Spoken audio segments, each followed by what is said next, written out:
Hello students, welcome to BM academy. দেখো, আজকে আমরা যেটা আলোচনা করব কার্বোহাইড্রেটের যে পোর্শনটা, সেটা হচ্ছে গ্লুকোজ এবং ফ্রুক্টোজ, যে দুটোকে আমরা মনোস্যাকারাইড রূপে চিনি। এই দুটো মনোস্যাকারাইড থেকে কী করে আমাদের এই ডাইস্যাকারাইডটা ফর্মেশন করব, সেটা আমরা আজকে দেখব। তো সেটা লেখার আগে বা দেখার আগে আমরা প্রথমেই একটু সুক্রোজ সম্পর্কে কয়েকটা কথা লিখব। যে সুক্রোজ হলো অবিজারক শর্করা, অবিজারক সুগার বা অবিজারক শর্করা।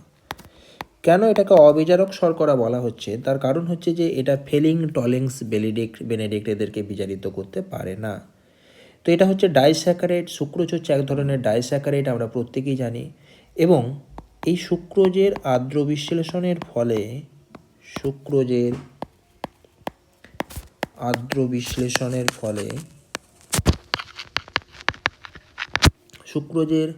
আর্দ্র বিশ্লেষণের ফলে কি ঘটে? আপেক্ষিক যে আবর্তন হয়, সেই আপেক্ষিক আবর্তনের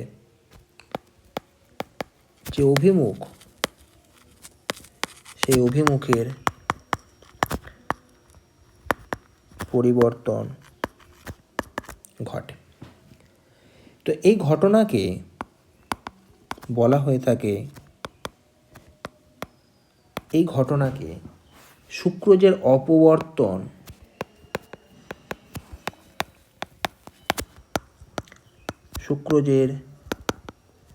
অপবর্তন বা ইনভার্সন অফ কেন সুগার বলে। খুব ইম্পর্টেন্ট টার্ম, এই জায়গাটা থেকে আমাদের প্রশ্ন আসতে পারে যে ইনভার্সন অফ কেন সুগার কার ঘটে, বা সুক্রোজের যে অপবর্তন এটা কিভাবে ঘটে। তো আমাদেরকে বলতে হবে যে সুক্রোজের আর্দ্র বিশ্লেষণের ফলে আপেক্ষিক আবর্তনের যে অভিমুখের পরিবর্তন ঘটে, এটা কি বলা হচ্ছে আমাদের ইনভার্সন অফ কেন সুগার। বা একটা প্রশ্ন আসতে পারে যে ইনভার্সন কার দেখা যায়, আমাদেরকে বলতে হবে সুক্রোজের দেখা যায়। প্যারালেলে আমরা জেনে রাখবো যে এই সুক্রোজ কিন্তু মিউটা রোটেশন প্রদর্শন করে না, তার কারণ এটা অবিজারক শর্করা। আর আমরা জানি যে যারা অবিজারক শর্করা হয় তারা মিউটা রোটেশন প্রদর্শন করে না। তো সুক্রোজ কী করে প্রস্তুত করা হয়? আলফা ডি গ্লুকোপাইরানোজ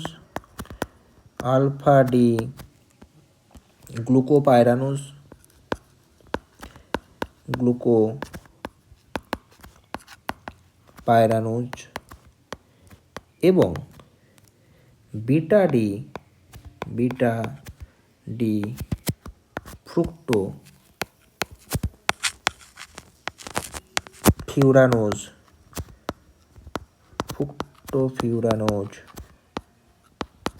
পরস্পর যুক্ত হয়ে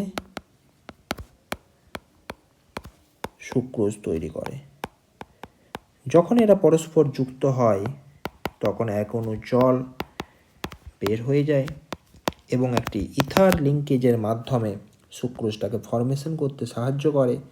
সেটাকে বলা হয়ে থাকে আমাদের গ্লাইকোসাইডিক লিঙ্কেজ। তো আমরা এবার একটা প্রথমে স্ট্রাকচার আঁকবো, আলফা ডি গ্লুকোপাইরানোজ। যে স্ট্রাকচারটা আমরা একটু আঁকার চেষ্টা করব। তো আলফা ডি গ্লুকোপাইরানোজের স্ট্রাকচারটা যখন আমরা এঁকেছি এর আগেতেও, তখন আমরা জানি যে এরকম আমার একটা 6 মেম্বার রিং তৈরি হবে এবং এখানে আমার এই যে 6টা বন্ড হবে, এই যে প্রত্যেকটা কার্বন, আমাদের যে বন্ডগুলো ফর্মেশন হচ্ছে কার্বনের 5টা জায়গাতে 5টা আমরা করলাম। যদি আমরা এগুলোতে নাম্বারিং করি, এটা হচ্ছে আমার 1 নাম্বার কার্বন, এটা 2 নাম্বার, এটা 3 নাম্বার, 4 নাম্বার, এটা হচ্ছে 5 নাম্বার, 6 নাম্বারটা উপরে থাকবে। তো আমার আলফার কথা বলা হয়েছে। আলফাটার ক্ষেত্রে আমরা দেখেছিলাম যে আলফা ডি গ্লুকোপাইরানোজের ক্ষেত্রে ওইচটা ডান দিকে থাকে, ফলে এটাকে নিচে রাখলাম। তারপরের ওইচটাও কোন দিকে থাকবে? ডান দিকে থাকবে। তারপরের ওইচটা মানে ডান দিকে থাকবে বলে নিচে থাকবে। তারপরে 3 নাম্বার কার্বনের ওইচটাকে আমরা কোথায় পাঠালাম? উপরে পাঠালাম। 4 নাম্বারটাতে কী হবে? ওইচটা ডান দিকে থাকে ফলে নিচে থাকবে। আর এখানে CH2 ওইচ তো সবসময় উপরে থাকবে। তাহলে এই যে স্ট্রাকচারটা, এটা সম্পর্কে আমরা ডিটেলস আলোচনা করছি না। এটাই হচ্ছে আমার আলফা ডি গ্লুকোপাইরানোজের স্ট্রাকচার। এটাকে যদি আমরা শর্টে লিখে রাখতে চাই তাহলে আমার এটাই হচ্ছে আলফা ডি গ্লুকোপাইরানোজ। ক্লিয়ার? এই আলফা ডি গ্লুকোপাইরানোজের সাথে আমি বিটা ডি ফ্রুক্টোফিউরানোজটাকে জুড়ে দেবো। কীরকমভাবে জুড়বো? ওটা তো 5 মেম্বার রিং হবে। তাহলে আমার এই একটা রিং, এই একটা রিং, এটা একটা, এটা একটা, এটা একটা, আমার 5 মেম্বার রিং ফরমেশন হয়ে গেল। 5 মেম্বার রিং আমার যে মুহূর্তে ফরমেশন হলো, আমি এখানে বন্ডগুলোকে আমি এখানে লিখে ফেললাম। একটা, দুটো, তিনটে বন্ডগুলো স্ট্রাকচারগুলো আমরা বানিয়ে ফেলছি এখানে। আর এইটা বেশ। এইবার আমি কি করব, আমার বিটার কথা যখন বলা হচ্ছে, বিটা ডি ফ্রুক্টোফিউরানোজ, তখন আমার CH2OHটা নিচে হবে, OHটা উপরে হবে। কারণ বিটার ক্ষেত্রে OHটা বাঁ দিকে থাকে, ফলে উপরে চলে গেল। বাকিটাকে আমরা কি করলাম, একটু আগের ভিডিওতেই আমরা স্ট্রাকচারটা ড্র করেছি, সেটাকে আমরা লিখলাম। যারা আগের ভিডিওটা দেখেছো তারা এটা ক্লিয়ারলি বুঝতে পারবে। CH2OHটাকে উপরে রাখতে হবে, আমরা উপরে রাখলাম। এই হচ্ছে আমাদের হাইড্রোজেন। আমরা যদি এটাকে নাম্বারিং করি তাহলে আমার এটা 1 নাম্বার কার্বন, এটা 2 নাম্বার কার্বন, এটা 3 নাম্বার, এটা 4 নাম্বার, এটা 5 নাম্বার, আর ওপরেরটা হচ্ছে 6 নাম্বার।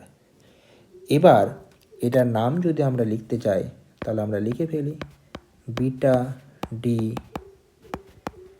ফ্রুক্টোফিউরানোজ হচ্ছে এর নাম। এবার এখান থেকে আমাদেরকে কী করতে হবে, এক অণু জল বের করতে হবে। তো এক অণু জল যখন আমরা বের করব তখন আমরা একটা পার্ট থেকে OH-কে বার করব, আর একটা পার্ট থেকে আমরা কাকে বার করব, হাইড্রোজেনকে বার করব। তাহলে একটা পার্ট থেকে OH-কে বার করলাম, আর একটা পার্ট থেকে আমরা হাইড্রোজেনটাকে বার করলাম। তাহলে আমাদের দেখা যাচ্ছে যে এখান থেকে যে জলটা যখন আমাদের বেরোবে তখন আমাদের স্ট্রাকচারটা হবে এরকম টাইপের।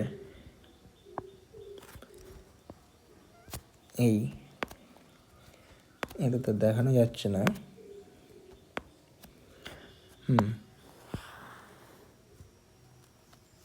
এই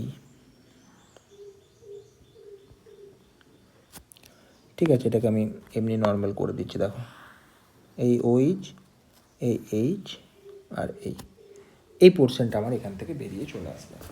যখন আমার এই পোর্শনটা বেরিয়ে চলে আসবে, অর্থাৎ জলটা যখন আমার এখান থেকে বেরিয়ে চলে আসবে, তখন আমার যে স্ট্রাকচারটা হবে সেই স্ট্রাকচারটা আমি কেমন করব, জাস্ট এই দুটোকে জুড়ে দেবো। তাহলে আমি এটাকে আরেকবার জাস্ট তাড়াতাড়ি করে এঁকে নিচ্ছি। এই অক্সিজেন, এই বন্ড করে ফেললাম, এটাকে জুড়ে দিলাম। ঠিক আছে, এই একটা, এই একটা, এটা একটা, এটা একটা, এটা একটা। আমরা এগুলোকে দেখে দেখে লিখে দিচ্ছি, আগেরটার সাথে সাথে দেখে দেখে লিখে দিচ্ছি, এগুলো নিয়ে তো কোনো ঝামেলা নেই। OH,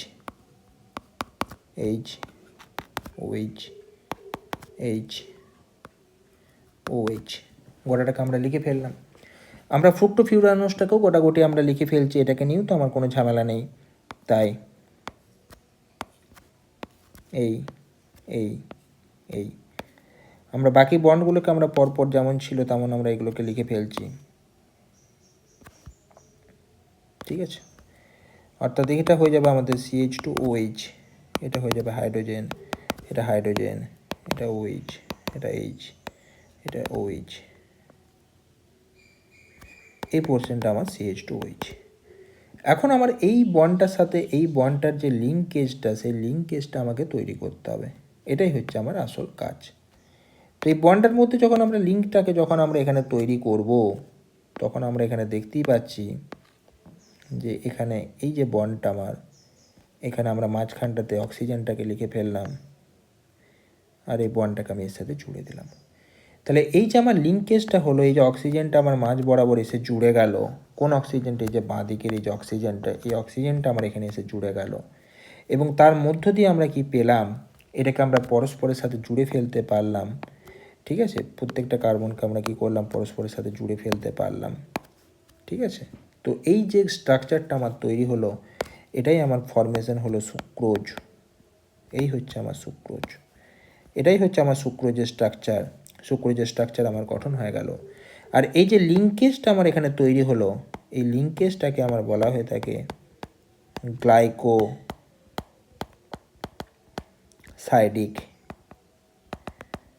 linkage. তাহলে খুব সহজেই দেখো আমরা গ্লাইকোসাইডিক লিঙ্কেজ এর থ্রু দিয়ে আমরা সুক্রোজটাকে বানাতে পারলাম। আমার এখান থেকে একটা প্রশ্ন আসে যে গ্লাইকোসাইডিক লিঙ্কেজ কাকে বলে, আমরা সেটাকে লিখে ফেলবো যে গ্লাইকোসাইডিক লিঙ্কেজ কি। আমরা এখানে হেডিং করছি গ্লাইকোসাইডিক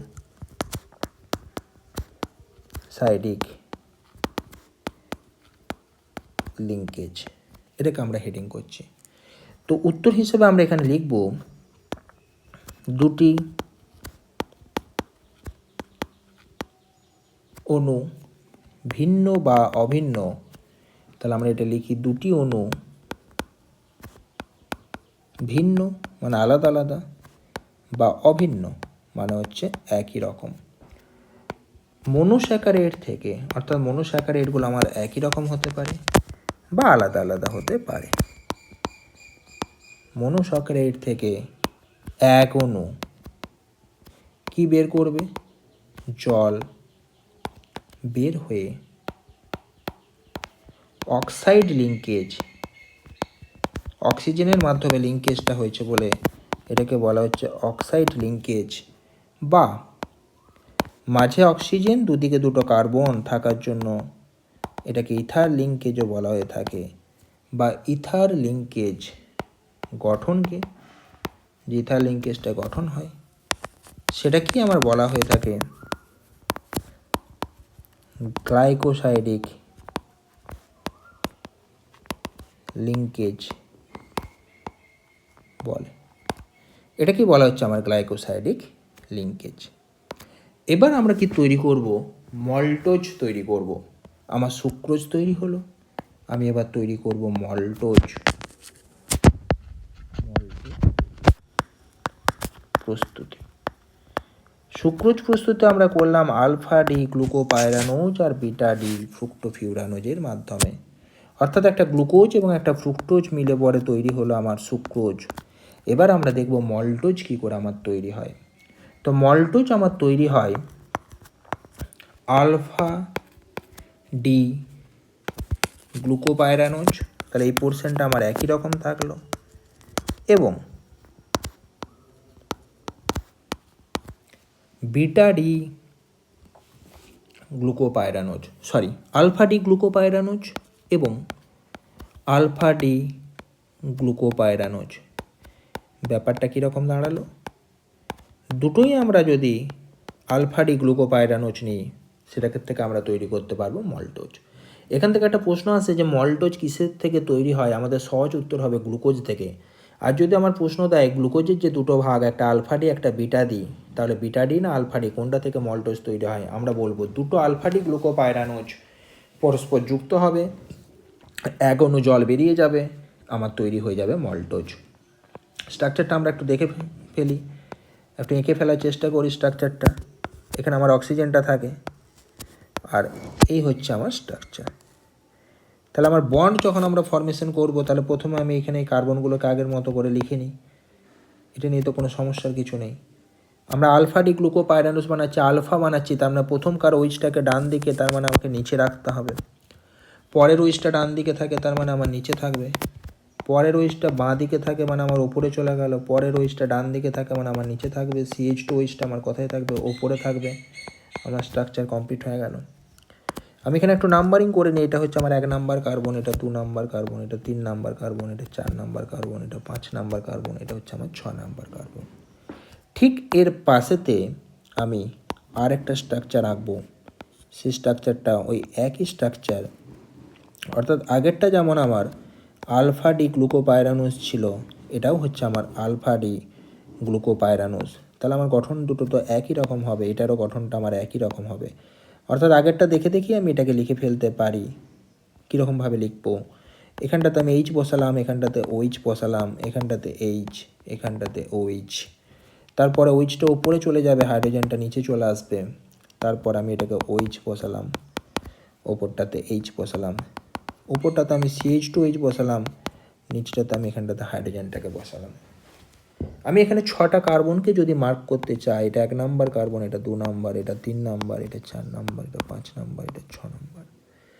তাহলে এখানে লক্ষ্য করে দেখো, এই দুটোকে যখন আমরা এখানে জুড়ব তখন আমার এখান থেকে এই 1 নাম্বার এবং 2 নাম্বার যে দুটো স্ট্রাকচার আমরা লিখেছি, প্রথম কারটার নাম হচ্ছে আলফা ডি গ্লুকোপাইরানোজ, ঠিক তেমনিভাবে এটারও নাম হচ্ছে আলফা ডি গ্লুকোপাইরানোজ। এই দুটো আলফা ডি গ্লুকোপাইরানোজ থেকে যখন আমার 1 অণু জল বেরিয়ে চলে আসবে তখন আমার কি তৈরি হবে, তখন আমার তৈরি হবে মল্টোজ, তখন আমার তৈরি হবে মল্টোজ। তাহলে এখান থেকে আমি এটাকে লিখতে পারি যে -H2O, অর্থাৎ এখান থেকে আমার 1 অণু জল বেরিয়ে চলে এলো, ওই জন্য আমি এখানে -H2O লিখলাম। লেখার পর আমার অ্যাকচুয়ালি যে স্ট্রাকচারটা দাঁড়াবে, আমি দুটো বন্ডকে জুড়ে দেবো, দুটো বন্ডকে জুড়ে দেওয়ার ফলে এর সাথে আমার এর যখন বন্ডটা জুড়ে দেবো আমি এখানে অক্সিজেনের মাধ্যমে জুড়ে দেবো এবং সেটাই হয়ে যাচ্ছে আমার মল্টোজ। প্রথমকার 1 নাম্বারের সাথে দ্বিতীয়কার 4 নাম্বারের আমার বন্ডিং হচ্ছে, আমার তৈরি হয়ে যাচ্ছে মল্টোজ। তাহলে মল্টোজের স্ট্রাকচারটা যদি আমরা এবার করতে চাই তাহলে কেমনভাবে বসাবো, এই এই এই এই হচ্ছে মল্টোজের স্ট্রাকচার, আমরা এইভাবে করতে পারবো। তাহলে প্রথমে আমরা বাঁ দিকটাকে করে ফেললাম, এটাতে তো কোনো ঝামেলা হওয়ার কোনো কথা নয়। এটা হচ্ছে আমার লেফট সাইডটা, আলফা ডি গ্লুকোপাইরানোজ আমরা একটা বানিয়ে ফেললাম।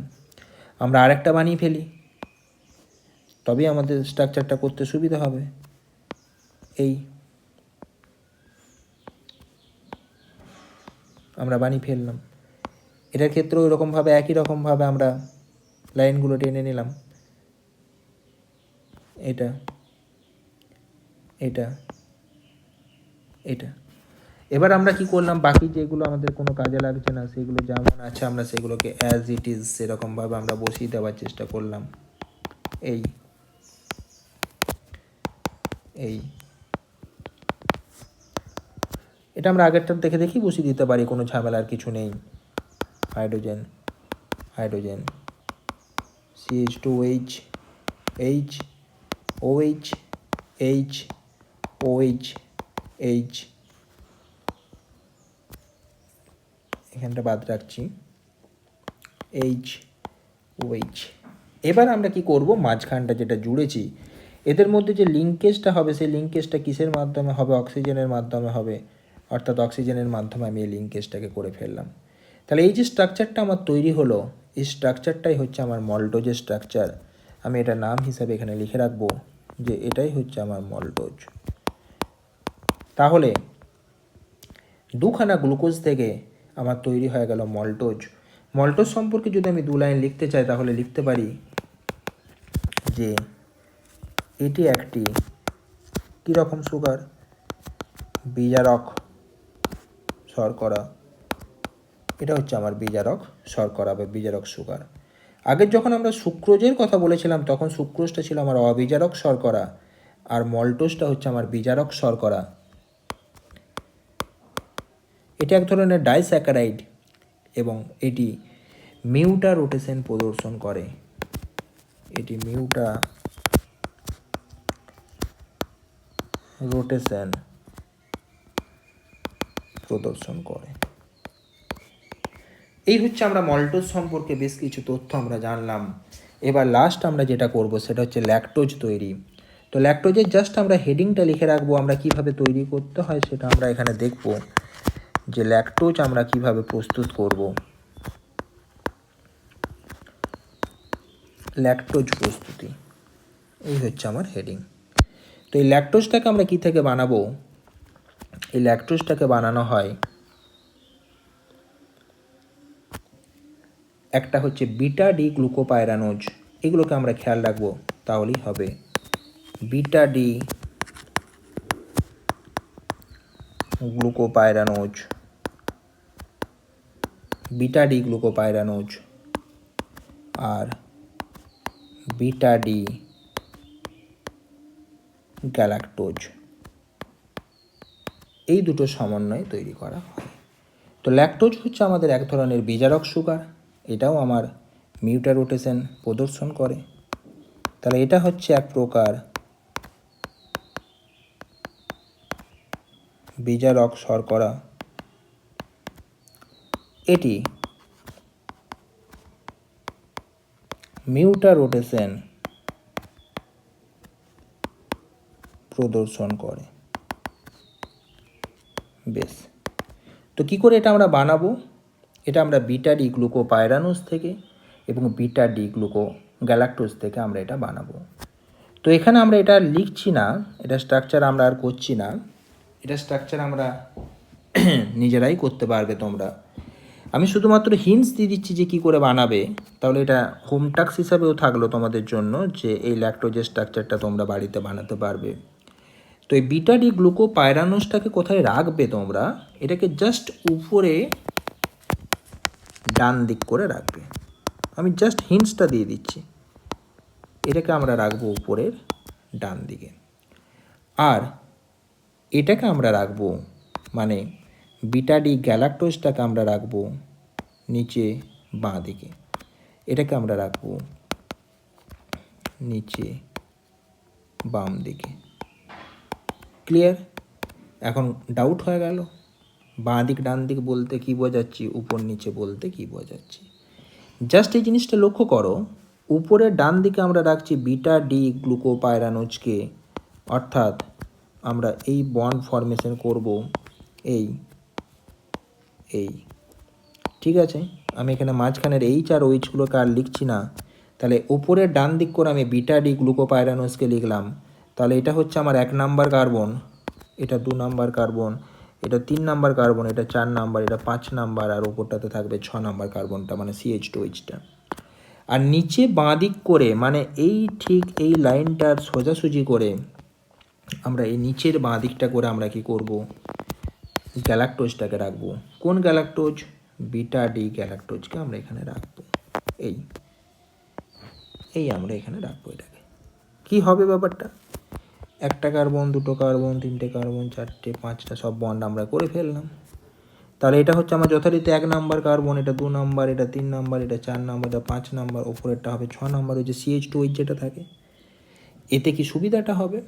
সুবিধাটা হচ্ছে আমার এটাই, বা এতে এই গঠনটা আমার যেটা হবে, এই যে আমার ওপরের 4 নম্বরটা রয়েছে, এই 4 নম্বরটা এই ওপরের এই যে নিচের 4 নম্বরটা রাখার পর এখান থেকে আমরা H নেব, আর এখান থেকে একটা OH নেব, দিয়ে এই পোর্শনটা থেকে আর এই পোর্শনটা থেকে নিয়ে আমরা কি করব, জলটাকে বার করব।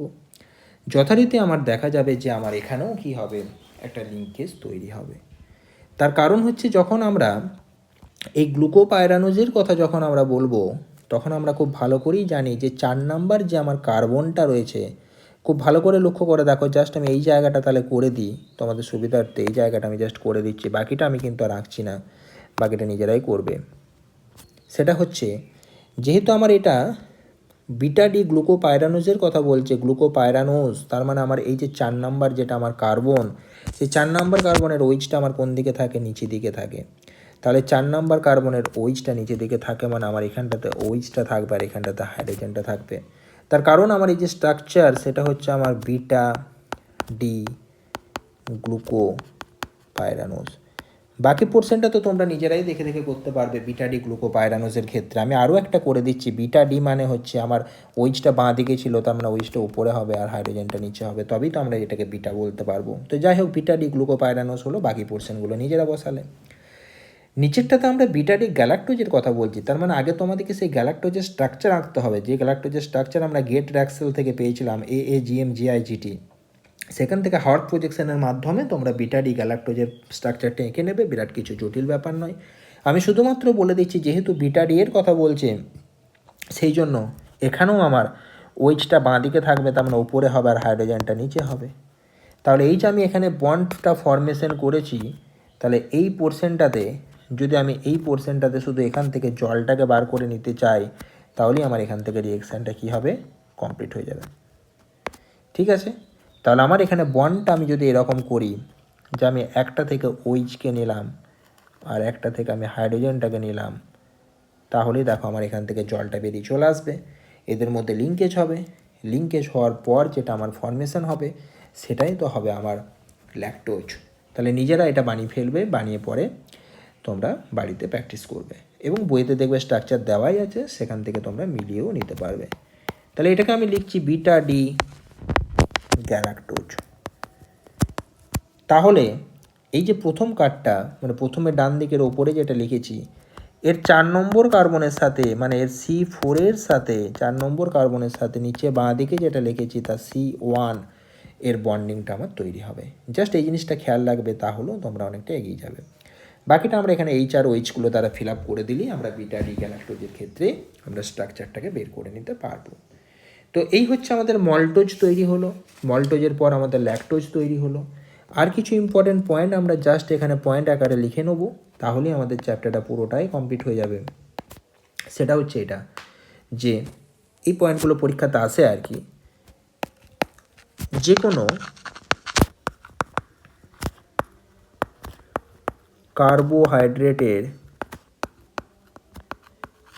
কার্বোহাইড্রেটের সেটা মনোস্যাকারাইড হোক, ডাইস্যাকারাইড হোক, পলিস্যাকারাইড হোক, বিজারক শর্করা হোক, অবিজারক শর্করা হোক, তা শনাক্তকরণ করা হয় মলিসের পরীক্ষা দ্বারা। কার পরীক্ষা দ্বারা? মলিসের পরীক্ষা দ্বারা। মলিসের পরীক্ষা দ্বারা এটা শনাক্তকরণ করা হয়ে থাকে। এক্ষেত্রে দেখা যায় যে বলয়টা সৃষ্টি হয়, সেই বলয়টার কালার হয় বেগুনি। এক্ষেত্রে বেগুনি বর্ণের বলয় সৃষ্টি হয়। খুব ইম্পর্টেন্ট, এই পার্টটা থেকে বারবার এই অংশটা থেকে এমসিকিউ একটা আসার সম্ভাবনা আছে। নেক্সট হচ্ছে স্টার্চের শনাক্তকরণ। যে স্টার্চকে আমরা পলিস্যাকারাইড রূপে চিনেছি, সেই স্টার্চের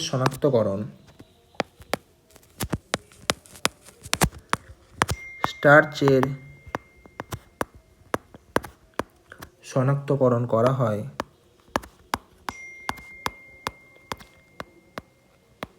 এর সাথে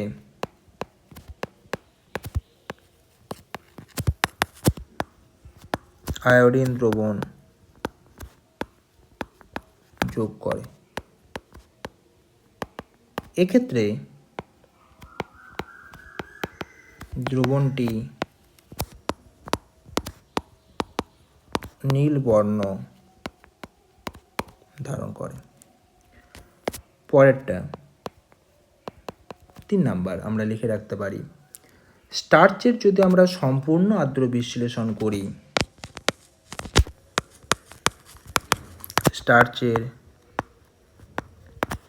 সম্পূর্ণ আর্দ্র বিশ্লেষণ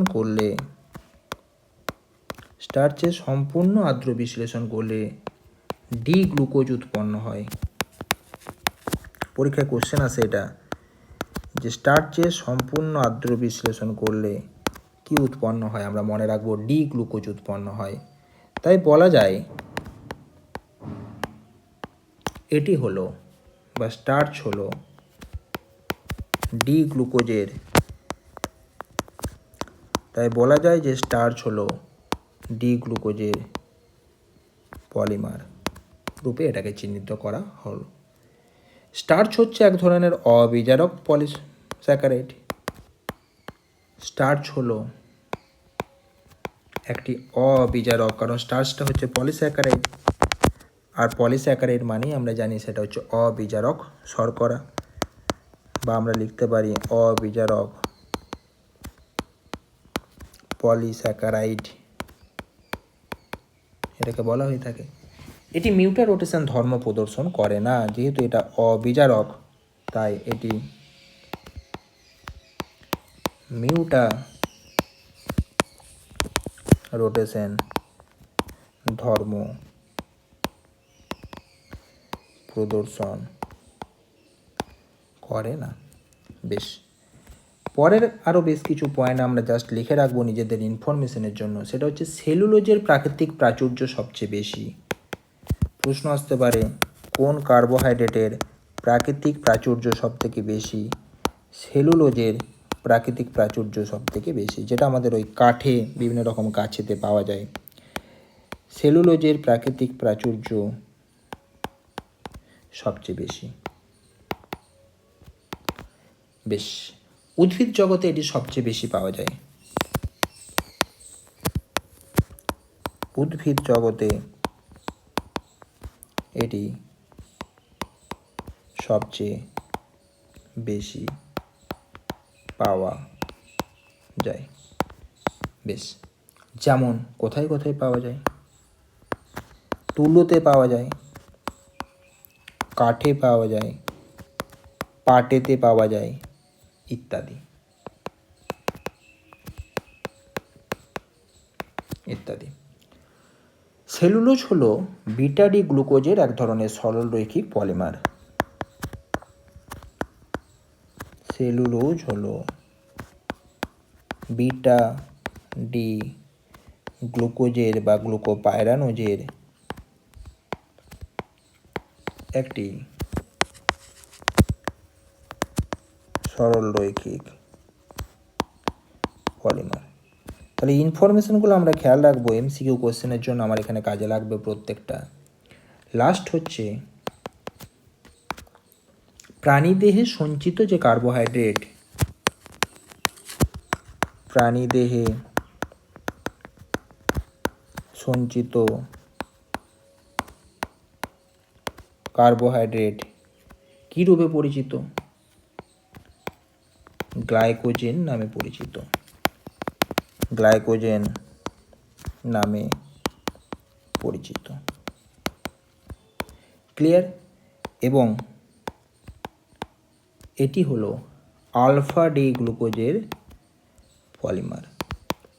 তাহলে সেলুলোজটা উদ্ভিদে পাওয়া যায়, গ্লাইকোজেনটা প্রাণীতে পাওয়া যায়।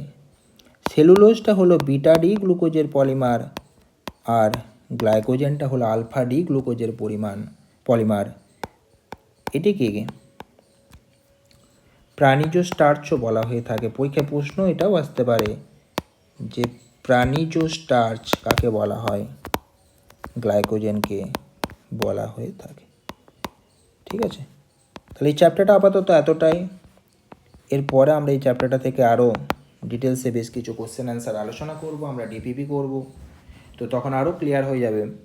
নেক্সট আমাদের এই চ্যাপ্টারটারই পরের পার্ট প্রোটিন, সেটা নিয়ে পরের ভিডিও থেকে আলোচনা হবে। তো আজকের ভিডিওটা